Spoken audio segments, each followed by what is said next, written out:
கிறிஸ்துவுக்குள் பிரியமானவர்களே, இந்த நாளுக்கான மாலை நேரம் அண்ணா மார்க் எழுதின சுவிசேஷம் 1வது அதிகாரம் 33வது வசனம். மார்க் 1:33. மார்க் 1:33. பட்டணத்தார் எல்லாரும் வீட்டு வாசலுக்கு முன்பாக கூடி வந்தார்கள். இப்ப சீமோனுடைய மாமி குணமானதை கேள்விப்பட்டு ஓய்வு நாள் முடிஞ்சு போச்சு, அதனால சகல வியாதி பிடித்தவர்களையும் சகல பிசாசு பிடித்தவர்களையும் கூட்டிக் கொண்டு எங்க வர்றாங்க? சீமோனுடைய வீட்டுக்கு வராங்க. அங்கதான் அவங்க மாமி இருக்கிறாங்க.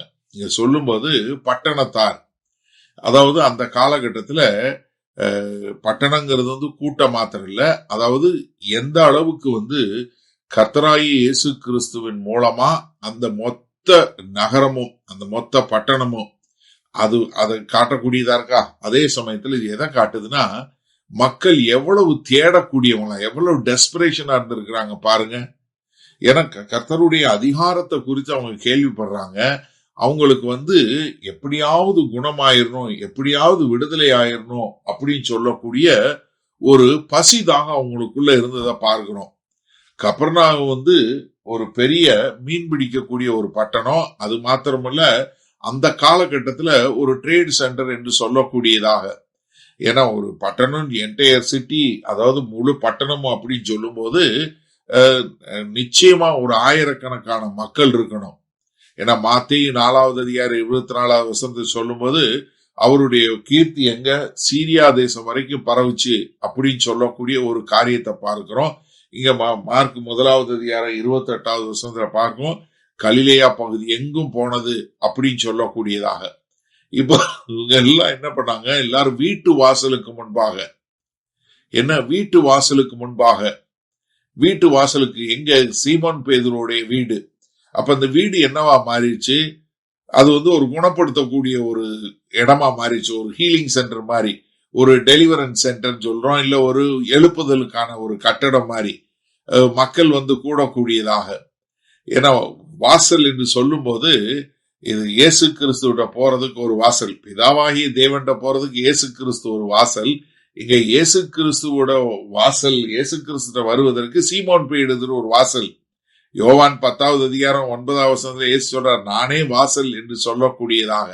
அப்ப இயேசு கிறிஸ்து வீட்டுக்குள்ள வரும்போது சாதாரண வாசலும் பரலோகத்துக்கு போகக்கூடிய ஒரு வாசலா மாற்றக்கூடிய ஒரு பெரிய காரியம்.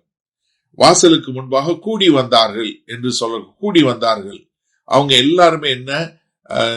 ஒன்றா சேர்ந்து வரக்கூடியதாக, எல்லா பகுதியிலிருந்து வரக்கூடியதாக, எல்லாரும் உடனடியா சேரக்கூடியதாக ஒரு இது கூட்டி சேர்க்கிறது இல்ல, தானாக சேரக்கூடிய ஒரு கூட்டம்.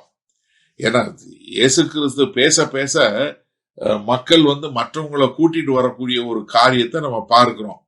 அப்ப இங்க என்னன்னா, இங்க ஒரு தனிப்பட்ட ஒரு குணப்படுத்தல் என்ன பொதுவாக எல்லாருக்கும் வரக்கூடியதாக. அப்போ ஒரு குணமாக்குதல் என்ன பண்ணுது? அநேக குணமாக்குதலுக்கு ஒரு வழிவாசலை உருவாக்குகிறதாக இருக்கிறத பார்க்கிறோம். சரி, இந்த நாள்ல இந்த வசனத்தை நம்ம எப்படி எடுத்துக்கொள்வது? இப்ப நீங்க யோசிங்க, நம்மளை சுத்தி எவ்வளவு பேர் சுகமீனம் உள்ளவங்க இருக்கிறாங்க, பிசாசு பிடிச்சவங்க இருக்கிறாங்க. அப்ப நம்மெல்லாம் அவங்களுக்கு கர்த்தர் அடையாளம் காட்டி கொடுக்கிறோமா?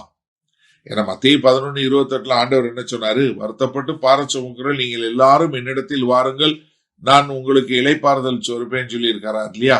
அப்ப நம்ம வீட்டு வாசல் எப்படி இருக்கு? உங்க ஒவ்வொருத்தருடைய வீடும் எப்படி தெரியுமா இருக்கணும்?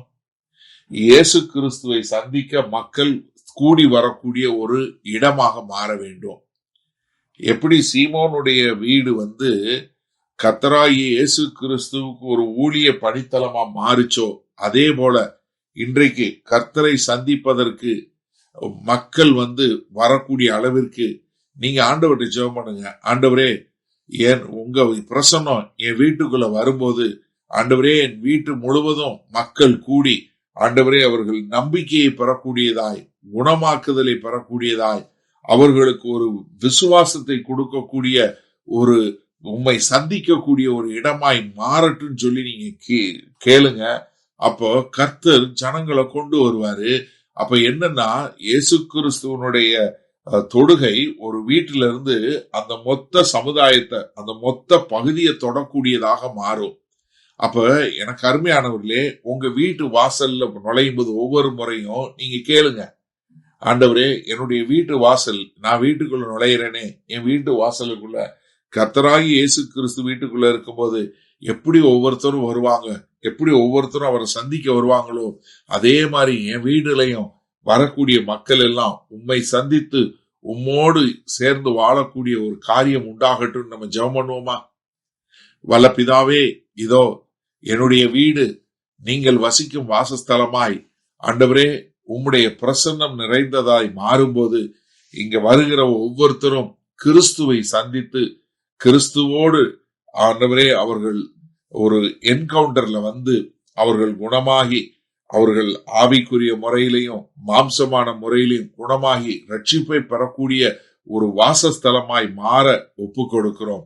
இயேசு கிறிஸ்துவின் மூலம் பிதாவே, ஆமென். கர்த்தர் உங்களை ஆசீர்வதிப்பாராக. நாம் நாளை காலை தினசரி தியானத்துல சந்திப்போம். Good night.